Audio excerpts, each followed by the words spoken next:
our set was such a heavily green flag loaded place. And it was a green forest. It was actually a masterclass on how equality works and should work on a film set. All the OTT streamers that looked at it globally said this would be the most developed series we would ever have. If you go out in Bombay, I live in Lokhandwala, you go out and you walk 100 meters, you'll hear at least 5 or 6 languages. That's the reality. So we've got to have that in our movies. It was never about getting work. It was about doing the kind of work I wanted to do. It would be very difficult for me to surpass what I have done in Bijoya, or that performance. I feel it will be difficult for me to outshine that. If you're lucky enough to live your dream, you're going to get sued every time you do it. I have a legal team now. The only thing standing between viewers and a flood of awfulness are the critics.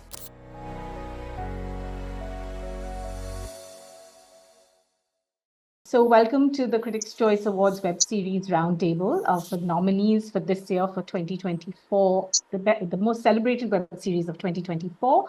As most of you know, because you are all returning nominees actually, so congratulations, you've all been here before with us. But as you all know, the Critics' Choice Awards is curated and hosted by the Film Critics Guild in association with Group M Motion Entertainment, and we pride ourselves on being India's most credible and transparent awards. We're delighted that we're now in our 7th edition, and we're even more delighted that all of you could join us here today, and all of you are nominees. Let me introduce each one of you quickly. Abhishek Chaubey, who is nominated this year for Best Series and Best Director for Killer Soup.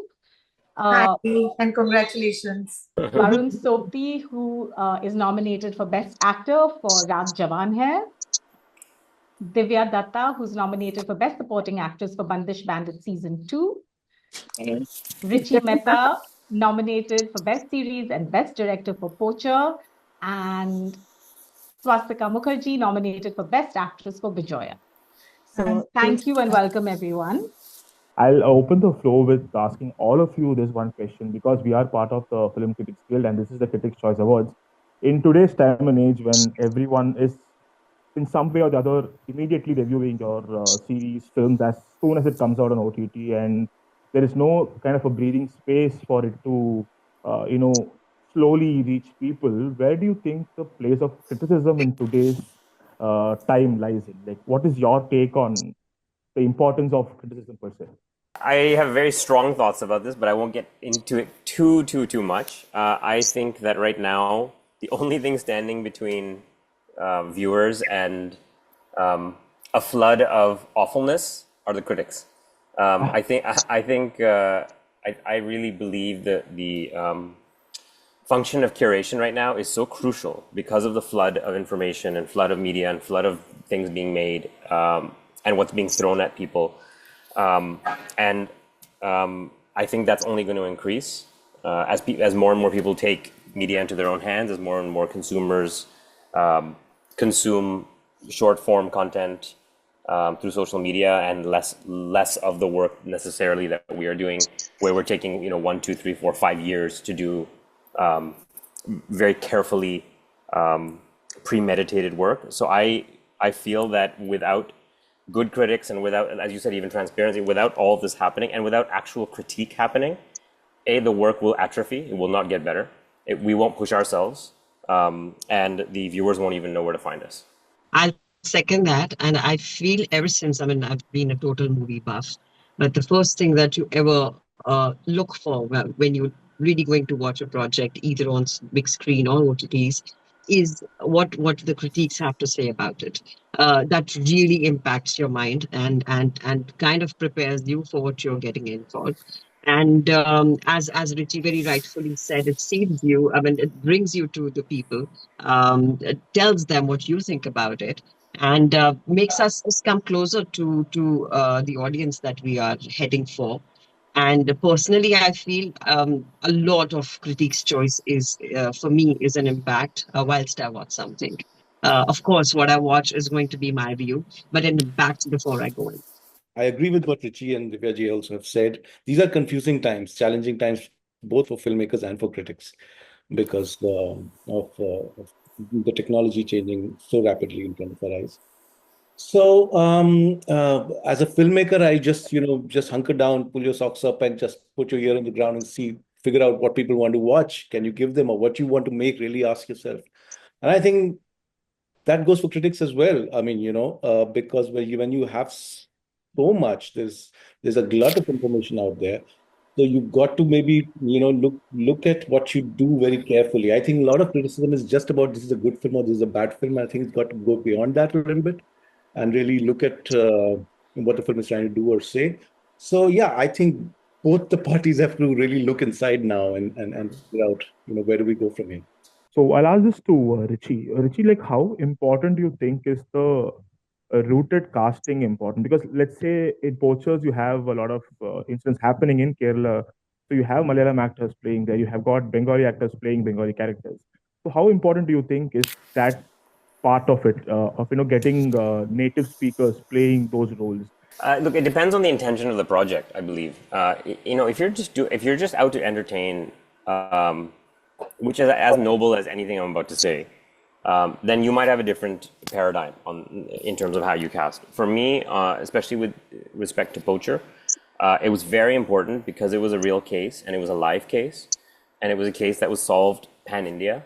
I thought it was very interesting because I had no insights into conservation in the conservation world of India before I started researching the project. And knowing that you have officers in the IFS who were going all over the country and learning languages, because for them, animals transcended borders. Of course, animals transcend borders.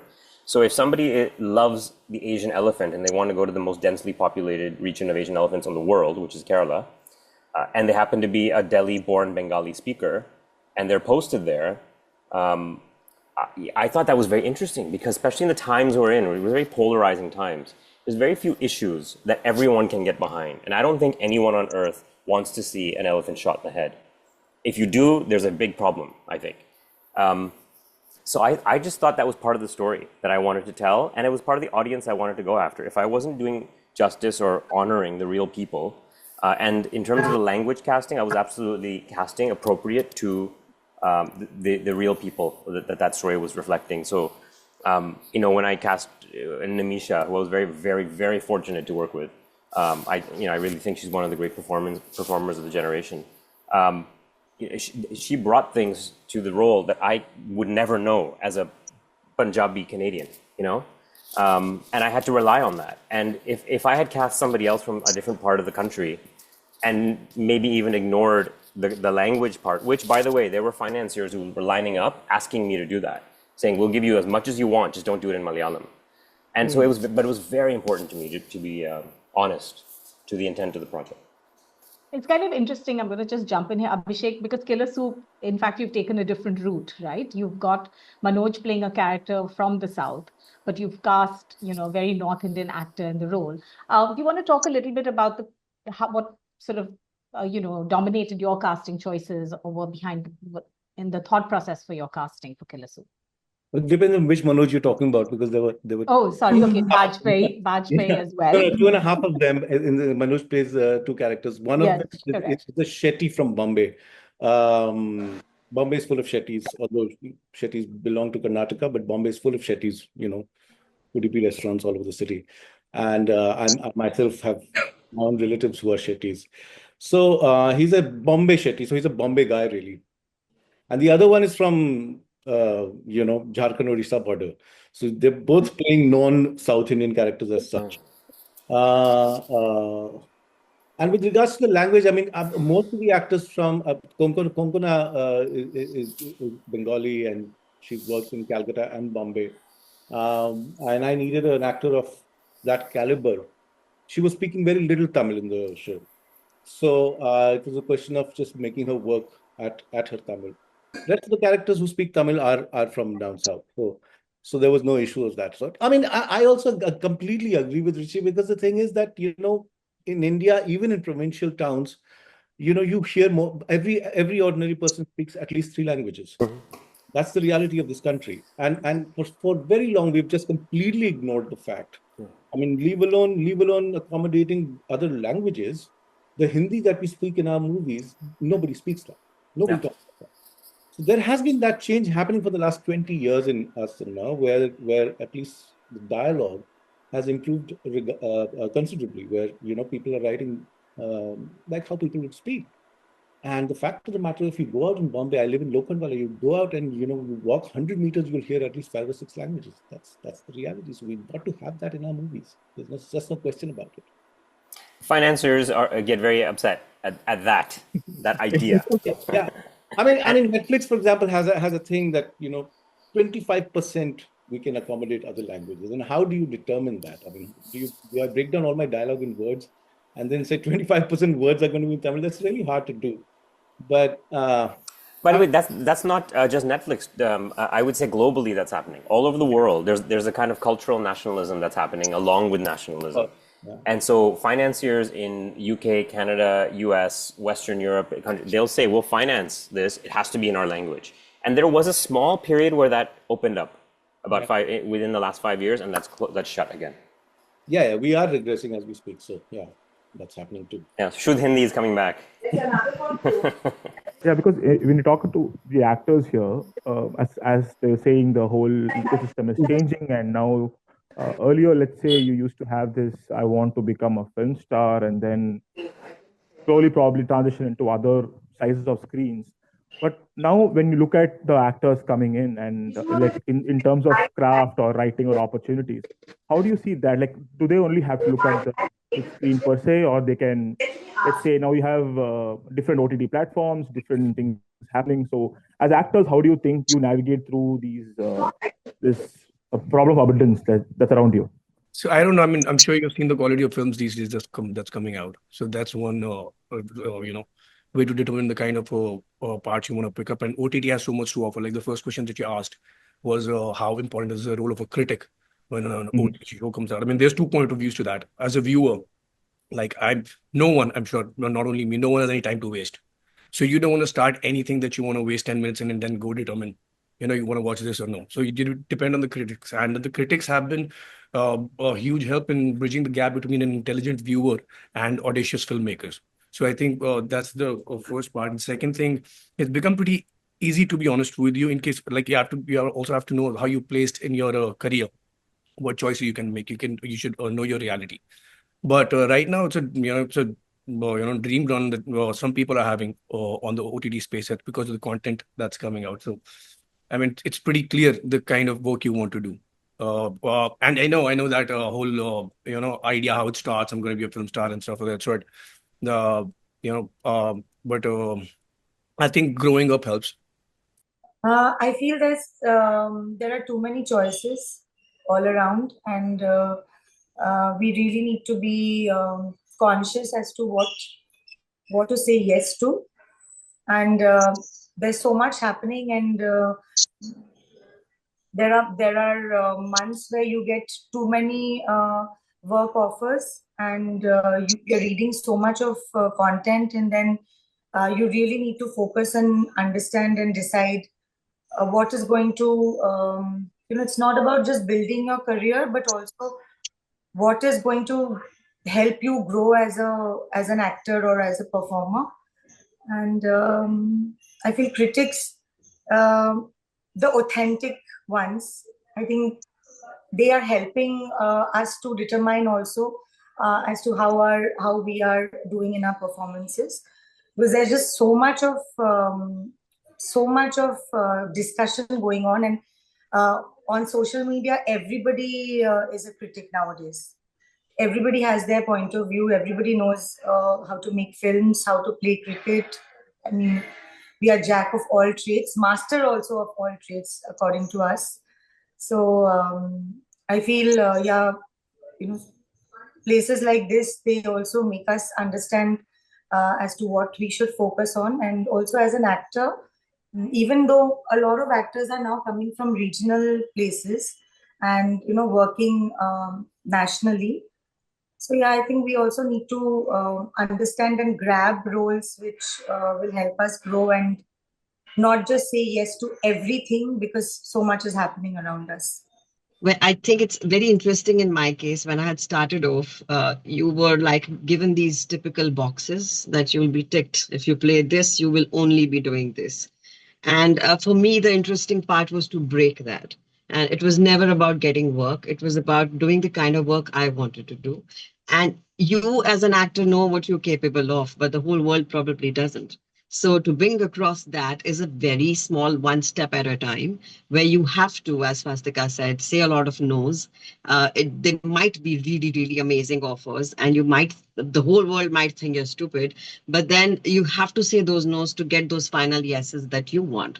And with the onset of, I think, the OTTs, the roles kind of became so much more diverse. There were layers added to, especially women, I would say, because they were not just typical heroines or not just typical those boxes. You had layers of after what happened happily ever after. There are layers, there are gray shades. There's so much more to do, and audience laps it up.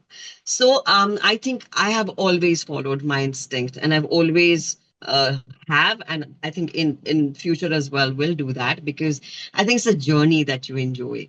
And for me, I don't want to be on a set where I feel I haven't had fun.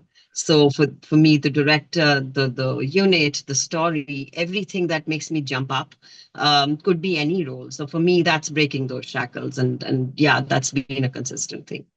Barun, for talking about breaking the barriers per se, like you've had Cora, which spoke about toxic masculinity, masculinity in a very different kind of a viewpoint, and then you have Raat Jawaan Hai, where you play this lovely take on masculinity itself.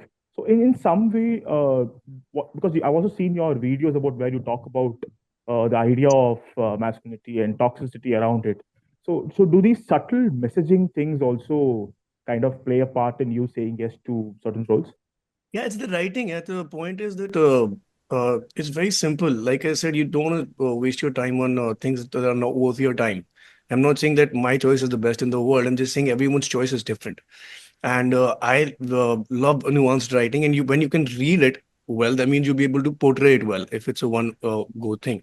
Irrespective what the like ऐसा नहीं कि कोई बहुत simple सी story बहुत complexity से बताई नहीं जा सकती है. Like Rajavan is a Hmm. very simple story, but it's just written so beautifully. You know that what you'll be able to do with it. Like Divya just said that you'd have to read the part, and it has to make you jump up, thinking that, oh my God, this is what I'm going to do when I get on the set. This is what I'm going to do, because we were not forced into this profession, right? We kind of chose the profession, so you have to be excited about it. So the writing basically both the shows. To add, I want to Yeah. ask, can I jump and ask Barun a follow-up question here, which is that in Raat Jawaan Hai, working with babies, right? This is an old thing. I mean, Richie and Abhishek jump in here. They always say don't work with animals and babies. Apparently, it's the toughest to do that. You guys have 3 babies or whatever kids on set. That was the fourth one. And you were a young father then, too. You'd had a baby by then. What was it like? What was that like? Can you tell us a little bit about that? It's a very difficult task. There's no denying that. But see, the point is you have to be up to the task. You know know what you're writing, what you're getting into. And we had 3 babies. It was difficult. I wouldn't say it was difficult, but so Anjali usually says that our set was such a um heavily green flag loaded place. And it was a green forest, she says always. And how the kids were dealt with was absolutely heartening. And that made it beautiful. It was tough, yes. It took more time, yes. The adult actors had to adjust around the times of the babies. They're sleeping, they're feeding, and stuff of that sort. But it was beautiful because it was dealt with beautifully. It was actually a masterclass on how equality works and should work on a film set. Talking about these whole already established series, like if for instance, Divya, you were part of a series that already had an established fan base. You had characters that people are already rooting for. How is it to actually become part of a world that is already created and already has a particular set of expectations out of it? So when you're part of a second season of a huge successful first one, so how is it to get into the skin of the world, the character, everything? Bandish has been a very interesting journey for me, because just a candid call with Anand led us to think, do you want to do season 2? I said, why not? And he said, there's a male part which we are contemplating to make a female part. Would you want to do it? I said, of course. And there's a certain trust you have with your directors. And it's instant. You know that you can trust and you can just go enjoy. He says, aap sirf script pad lo, baki main isko jo karna hai kar lunga. Of course, I was very nervous because there's a proper fan base, me being one of those huge fans of the show. तो वो था कि I felt like a newcomer, I'll be very honest, because when you just my side of the place was all new people for me. My friends were all in the gharana. So I was like, and they barely spoke to me. They were like, okay, so a little conscious of me, and I'm like, मेरे से कोई बात ही नहीं कर रहा है. So, but how you pick up the raw energy, how you become so thick whilst be playing the mentor and the students was a beautiful journey. And thode time ke baad, I think we just left those and we were just immersed in music. For me, it was amazing because there was so much unlearning to do in this, Avinash, because as Hindi film heroines, you are conditioned a certain way to sing your songs and dance on them. The body language is absolutely different. But when you're doing Western classical music, I had to leave everything out and get a new. I had a teacher on board who would teach me, tell me, ye wala sahi se nahi hai. So it's nice that your hands are thanda, you have palpitations, you're excited, and you have your teacher standing right there telling you correct. And when I finished the shot, she was the one crying and saying, well done. So I think it was a beautiful journey, and I cannot explain what I experienced whilst being a newcomer on that set. Swastika ji, the idea of like you have been in the forefront of Bengali films and you've been part of very important series in the Bengali digital space and the Hindi space also. But in some way, do you think that, for instance, that Hoicha is catering to a largely Bengali audience and it does cater to that kind of audience unlike, let's say, other streamers which has other language options. So it's like only if you want to watch a Bengali series or a film, you'll probably log on to this particular streamer.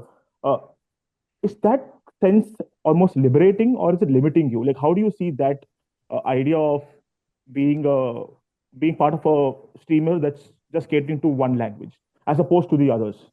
I think it's great because there are so many OTT platforms now which has all language content, and there is Hoicho is the biggest platform in Bengal which caters to the Bengali audience, and it caters to Bengali audience all over the world.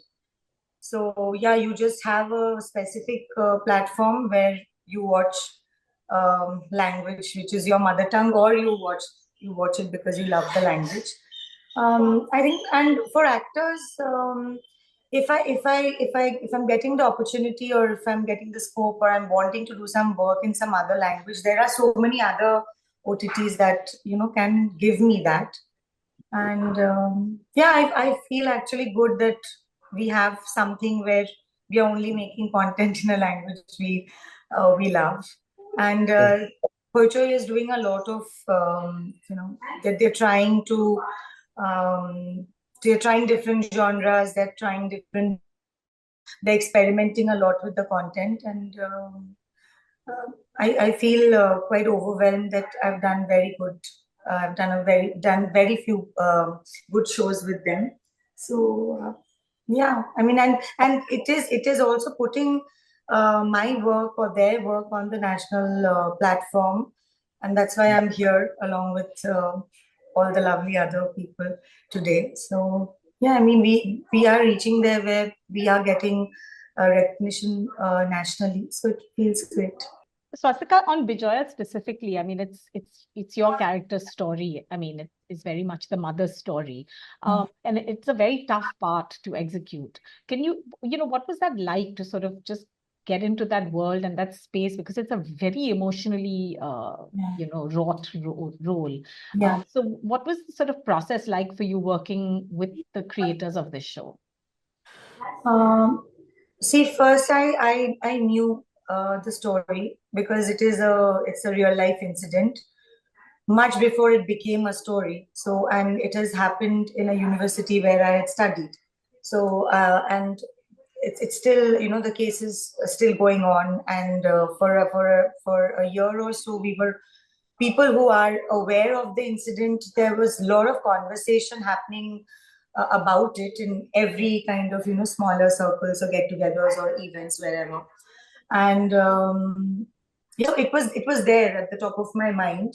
And when the makers approached me, so I already knew, what the parents are going through from their interviews, from my friends who had gone to visit them. I also knew a couple of lawyers who were, fighting their case. So I have followed it very closely. Even before they wanted to, turn it into a content, I was, in it, invested in it. And because I'm a mother myself, I feel I need to work little less harder, because the mother instinct, that kicks in. And it's a very emotional journey. It has been a very, very difficult show for me. Because every day, you wake up in the morning, you get ready, you go on set, and you're just drowning in misery and, trauma. And there's just so much sadness. I don't think I was, going back home from set and being able to switch off immediately. It had taken a toll on my emotional, well-being. So, yeah, and my own daughter also stays very far away.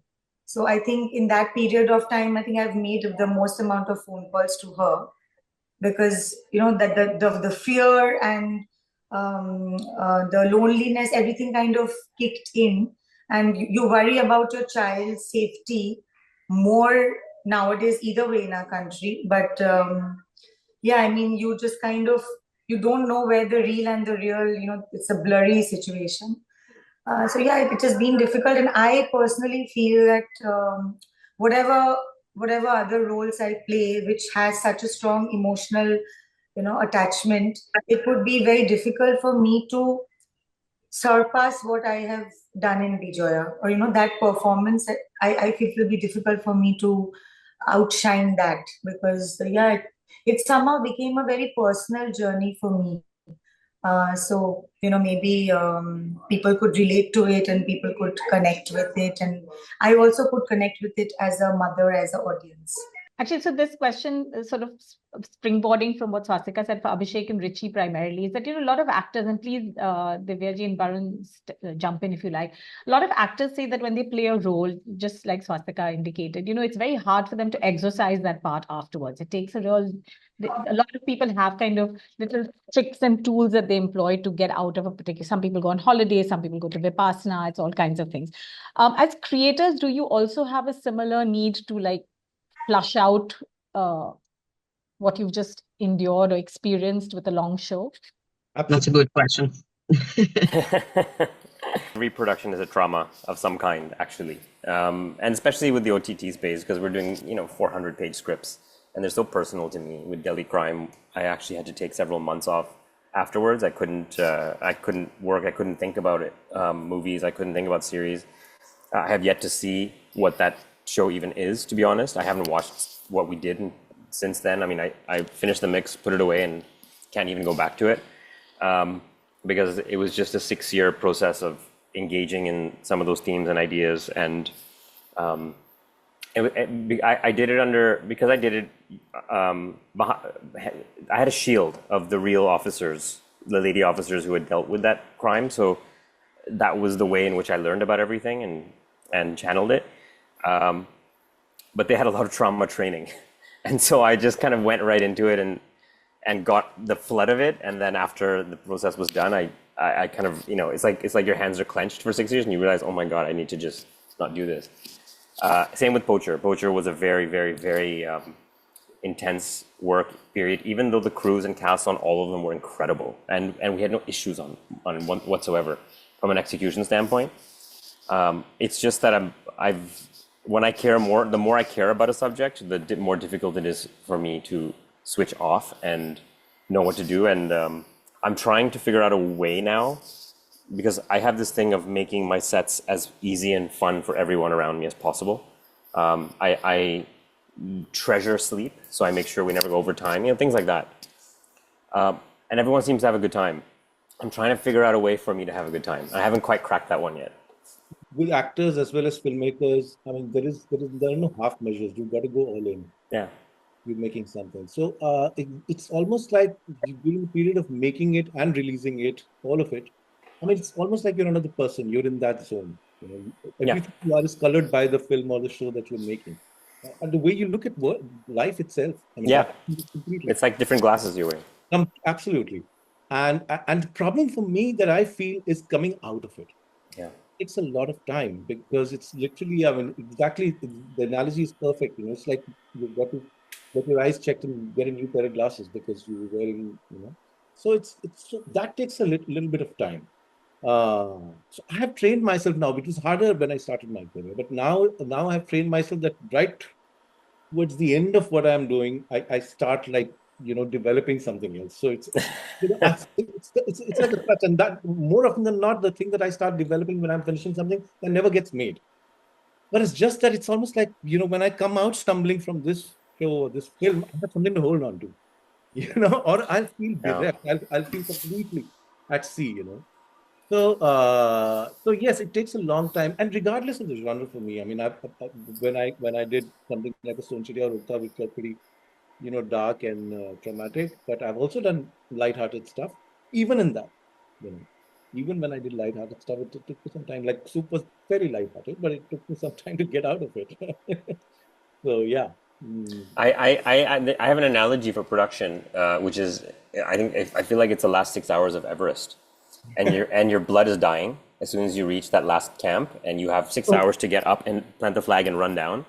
So for me, production and post is that, and you have to get down really, really fast. Just go and come back as fast as you can.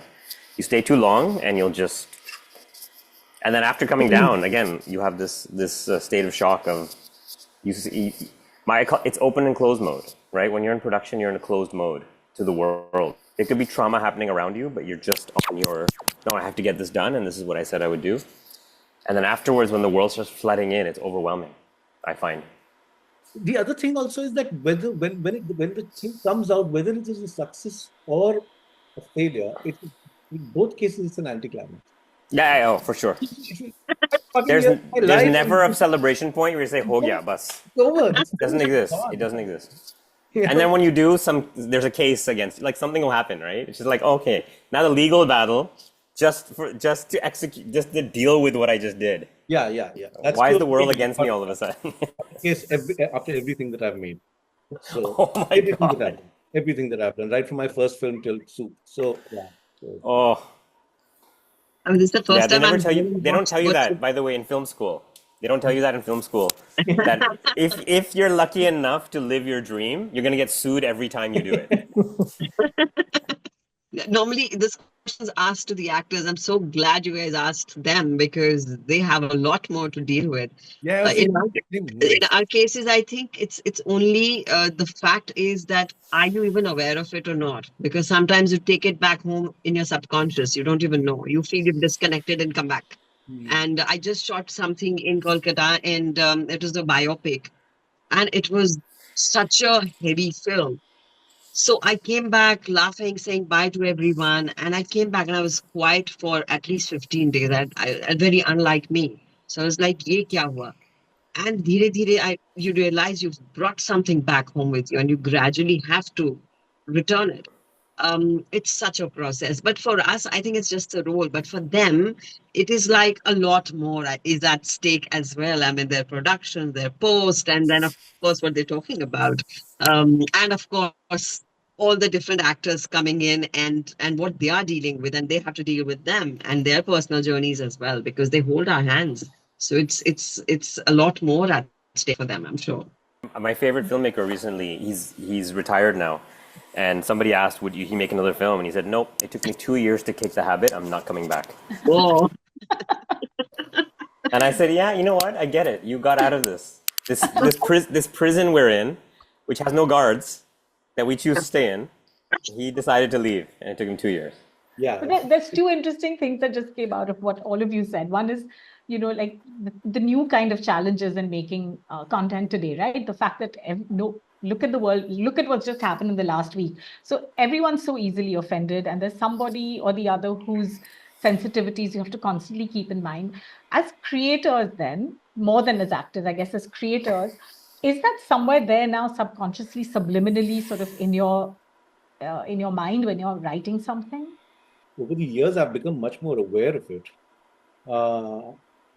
I've still not tried to change anything just because there are going to be consequences of that nature.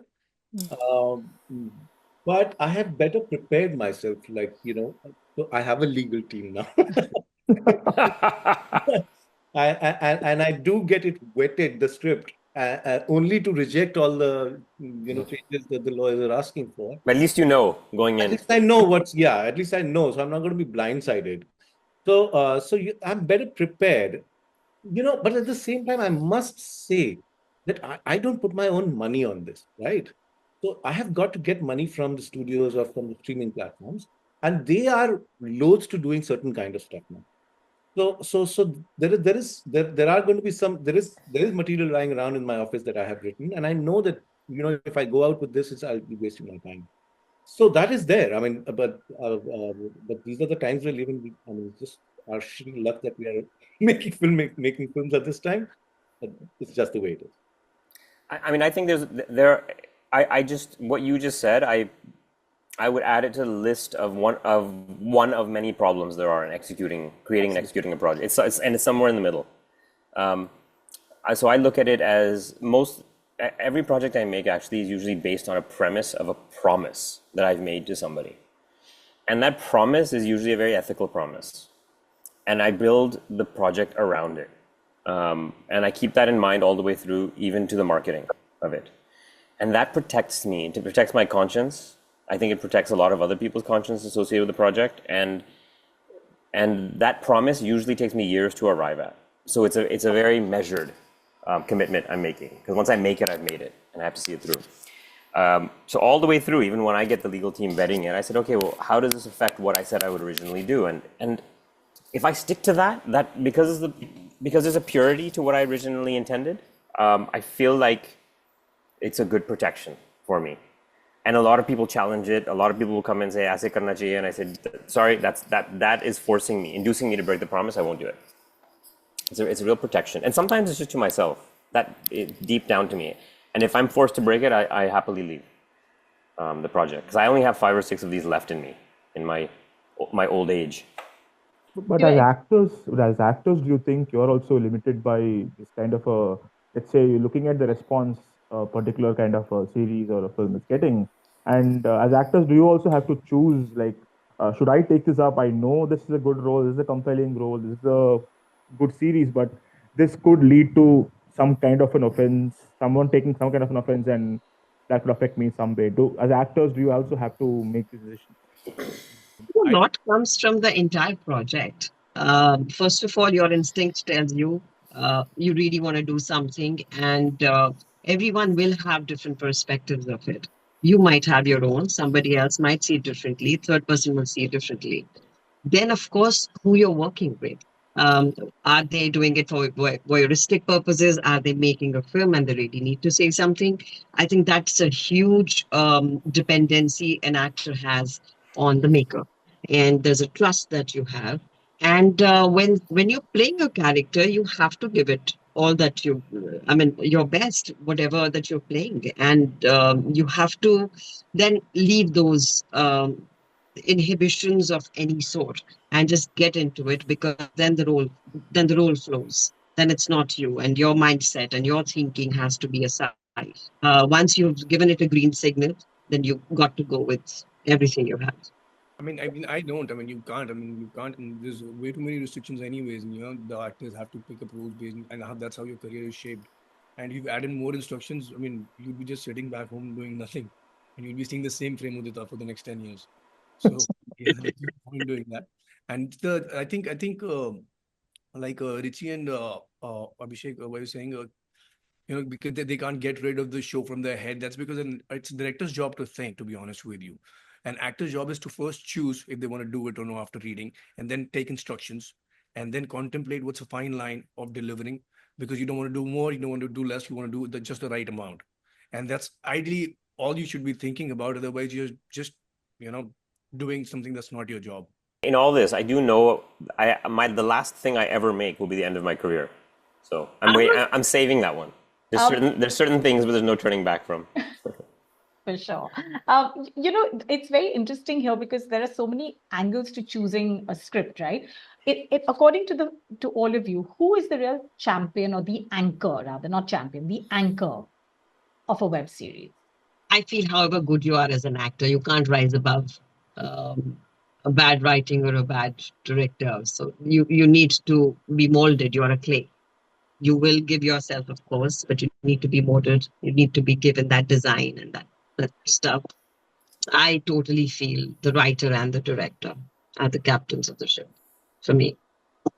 Yeah, I'll go with what Divya said. Writer and the director, most important. For me to choose or to say yes, because I feel we are only shooting that will be there, which is there on the script.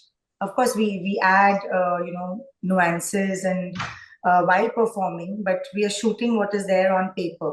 I mean, we don't shoot the subtext separately or what is there in our heads.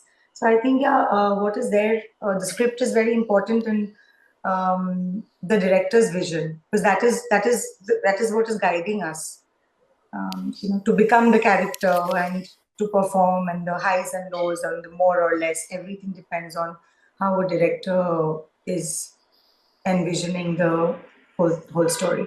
Abhishek and Richie, for you as creators and directors on your shows and writers as well, which part of the process do you end up spending? I mean, of course, production takes the time it takes, but how much time, when you're working with producers, financiers, streamers, how much time are you actually able to spend on the development process? Do you feel there's enough room and space and time given, or is that something you have to negotiate for yourself before you even take it out to the world? That's exactly it for me, what you just said. I'll spend anywhere from 1 to 4, 5, maybe 6 years before I take it out to anybody. Because the market in the industry will not allow you that time. I mean, who would greenlight development of a project if I say I need 6 years of development on this? It's not happening. And I appreciate that, and I understand it. But I need unlimited time to develop something. And once I know what it is, and once I've at least done several drafts of it, ready to go out to the world, because I know the heart of it as a project, then I'll go out. And then when the money comes, there's a clock associated with that money. Yeah. But I will never go out prematurely. I tried that once 20 years ago, and I paid for it. It's just, and it is exactly what was just said, and what the amazing actors just said, that I think if you have a good script and good performers, it's very difficult to screw it up, to be honest. And I think those are the things over time that will discern the project and actually allow it to exist in the public consciousness over time. Because every other aspect of filmmaking will date itself. The only thing is script and performance will never date itself. That's why if we watch a film from 50 years ago, if it had a good script and good performance, it still holds. Everything else doesn't matter. Even half the shots are out of focus. It's grainy. Sometimes you don't even hear what half the people are saying in the background because the mix is so bad. It doesn't matter. The script and performance are good. It holds. So that's in that way, I'm a little bit of a purist. The long form by its very nature is about the writing. It's although serialized storytelling has been around for many years, but the series is a new beast which we've seen for the last 20 years or so. But it's all about the writing, because we have not yet reached the stage like in cinema. You can do a Wim Wenders film or a Godard film which essentially plotless. But you can't do that in shows, not as yet at least. So it is a lot of plotting. It is a lot of it's a lot of hard work, and you've got to give it the time. I mean, I completely agree with Richie. You've got to give it the time it needs. I mean, and it's extremely hard to predict how much time it's going to take. Considering a lot of work sometimes requires a lot of research before you can even think about writing anything about it. So I think series more than anything else is about the writing. One good development that has happened in the series as opposed to movies is that there's something called a showrunner, right? So I mean, and more often than not, the showrunner, generally speaking, is the writer. So and he's the boss of the show, more than the director. So it's not, although directors are of course very important in the process, but less so than a film. It's mainly about the writing, the script, And exactly, the script is good and the performances are good, and you're there.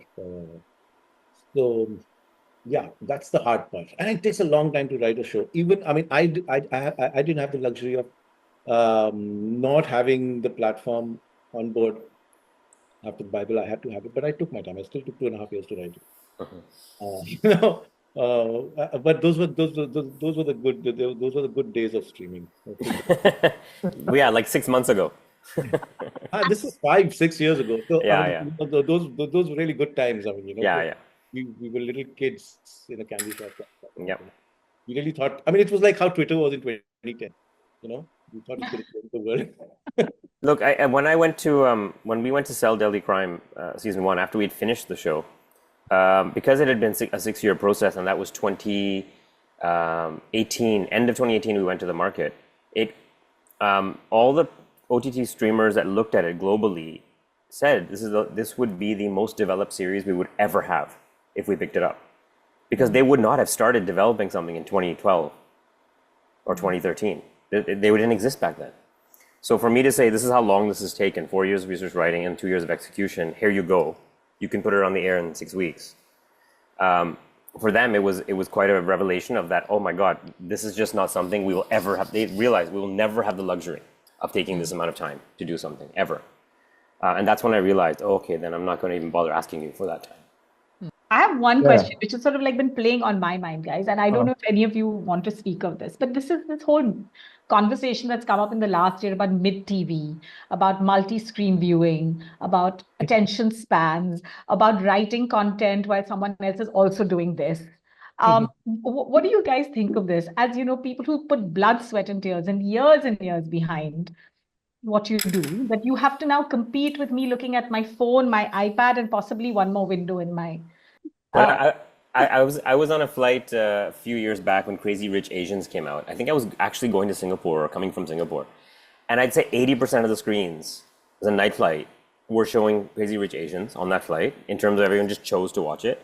I remember there was a woman who was knitting while she was watching it, and she didn't even have it. She didn't have this on, but she was glancing up, and the subtitles were on. I'm like, this is our future. This is where it's going.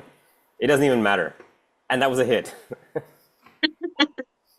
So I don't think I'm capable of making stuff for them. At the same time, again, I just look at it as let's put it on the list of problems you have in making a project and getting it out there. It's just one of the other. So I look at it as, well, if it's becoming more difficult to retain the attention of the viewer, onus is on me to try and retain the attention of the viewer. So I'm just going to ramp it up and try and get them. It's just, the old days would have been, you have a family at home and kids running around, and you have a crappy TV with bad speakers. Yeah. And you're trying to hold them, and they would hold. That's how I grew up watching the movies. So I just look at it as another problem to put in there and a challenge to overcome. I feel very angry. I feel like very angry actually when I'm at home, or my family is watching not only my show but any other show, or I'm at my friend's place where the TV is on and a show is playing on some platform, and we are all watching the show, and then a very, very important, very crucial scene is going on, and I see a friend has gone to the kitchen to get a glass of water, or somebody has just picked up the phone and they're like, okay, we are watching something, you know what, I'm going to call you later. They're saying things at their own pace. I am like so mad angry, because I feel like I know what must have gone on to get this performance out. How many months and years of writing, and the entire process of filmmaking, or I don't know what to call it, a web show making. But I feel so angry and agitated that as a performer, how much you have worked hard for achieving something, and it is on, it's happening in front of you, and people are also taking calls, also sending WhatsApp, and watching the performance, also going to the kitchen, or going to somebody has rang the bell. The household is busy with 10 other things, and also watching the show, and then telling you that, oh, this actor has done so well. I felt like giving one slap because I'm like, what have you seen? Multitasking and like into level 10 and then deciphering that, oh, what a performance and, you know, what a show. So yeah, I think as a performer, it irritates me a lot. I think itni bhagdod mein na, everyone's running now. And there's so many distractions everyone has. So wo jo aapko me time milta hai, where you feel you're going to give focus and attention to just that particular thing that you think you must write or read or watch. Wo me time ki importance suddenly badh gayi hai because everyone has 10 things to do otherwise. You yourself are doing all those things, running around here, doing this, deadlines, and then the mind is like up to you start getting those mind fogs also because there's so much in the head. Ye bhi karna hai, wo bhi karna hai, ye bhi karna hai. Usme I think when you watch something which is aap kisi aise set pe jate ho na jahan par sab aaram se baithe hain, they're like, okay, wait, relax, get into the role. You're given that time to play what you have to give it nuances. Then you know, okay, zindagi ठहर गई अभी थोड़ी देर के लिए. Then you give it what you want to give. So what I'm trying to get it as is that old fashioned thing that we have of giving attention, of वो जो हम दूरदर्शन में भी देखते होते थे, वो जो ऐसे आता था, उसमें क्यूरियोसिटी थी, उसमें एक एक्साइटमेंट थी that you're watching something like this also कि कब ये खत्म होगा, when will we watch Chitrahaar. So now you have so much out there that your mind is like 10 places. The world is so quick that social media is giving you 10 different things to watch. We are also going साथ, so we need to just give it some rest. अभी भी हम जब interview कर रहे हैं, I feel message are important, but I don't have to see it. तो इसको रखना पड़ेगा साइड पे. We have to decondition ourselves and get back to that thing. I think हम कहीं ना कहीं we are going back to our basics in other things. And it's scary also because It's very scary. every month I hear that attention span is reducing by some 10 seconds. So now we are at 30. So I think by 2025 it will become 1. Yeah. So So yeah, I don't know. Like every month I hear that now it's a 50-second span, now it's 30-second span. I'm like, where are we going from here? Like we are down to 1 and then Can I make a proposal to the critics, please? That maybe when you're evaluating something, you put a tag on it that this is worthy of one-screen content, this is worthy of second-screen content, this is worthy of turning the lights off on one-screen content. Like, you make the categories and guide people. Instead of the stars, this would be a good idea. yes, instead of the stars. Guide people and say, "Arey, no, I love this critic. They said this one is not deserving of 2 screens. Let's watch it." Yeah. That's a really good idea. Yeah, here the one star would be one device per se. And I think one device. Yeah, 5 devices. Yeah, 5 devices is like just conversation piece. That's it. Doesn't even matter. Be careful what you wish for, Richie. Ouch.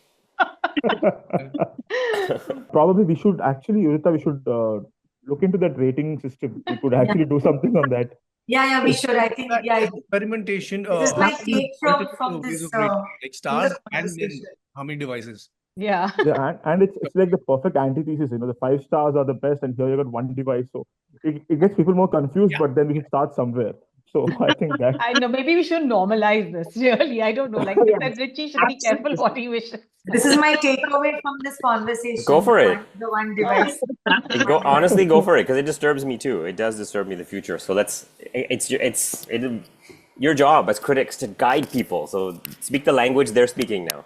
Well, I mean, if you look at the 5 over here, what I find really interesting is that it's across genres.